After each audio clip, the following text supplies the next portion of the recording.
대법원 2025년 8월 14일 선고 2025도 986 판결 사건명 성폭력 범죄의 처벌 등에 관한 특례법 위반 통신매체 이용 음란 1.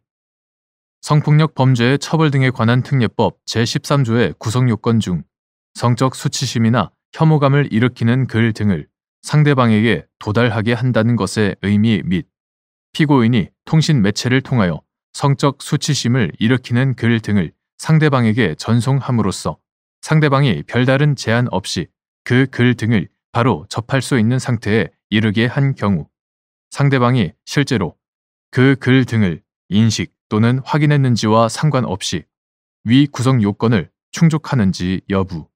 적극. 성폭력 범죄의 처벌 등에 관한 특례법 이하 성폭력 처벌법이라 한다. 성폭력 처벌법 제13조는 자기 또는 다른 사람의 성적 욕망을 유발하거나 만족시킬 목적으로 전화, 우편, 컴퓨터, 그 밖의 통신매체를 통하여 성적 수치심이나 혐오감을 일으키는 말, 음향, 글, 그림, 영상 또는 물건 이하 성적 수치심을 일으키는 글 등이라 한다. 성적 수치심을 일으키는 글 등을 상대방에게 도달하게 한 사람을 처벌하고 있다.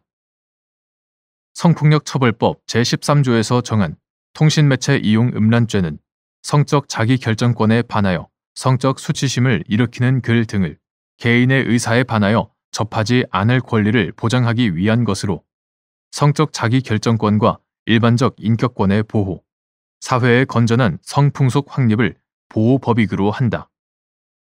성폭력 처벌법 제13조의 구성요건 중 성적 수치심을 일으키는 글 등을 상대방에게 도달하게 한다는 것은 상대방이 성적 수치심을 일으키는 글 등을 직접 접하는 경우뿐만 아니라 상대방이 객관적으로 이를 인식할 수 있는 상태에 두는 것을 의미한다.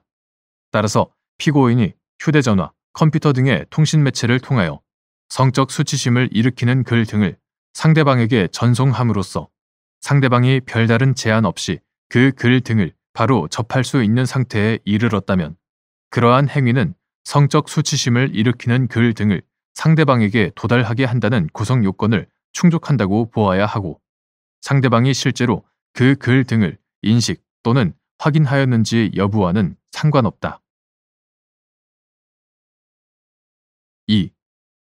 피고인이 사회관계망 서비스인 트위터에서 피해자와 다투던 중 피해자가 피고인의 트위터 계정을 차단하자 자신의 트위터 계정의 게시 공간에 피해자를 지목하여 성적 수치심이나 혐오감을 일으키는 악의적, 공격적 내용의 게시글을 작성하면서 기호 표시 뒤에 피해자의 트위터 계정을 표기함으로써 자기 또는 다른 사람의 성적 욕망을 유발하거나 만족시킬 목적으로 통신매체를 통하여 성적 수치심이나 혐오감을 일으키는 말을 피해자에게 도달하게 하였다는 성폭력 범죄의 처벌 등에 관한 특례법 위반, 통신매체 이용 음란.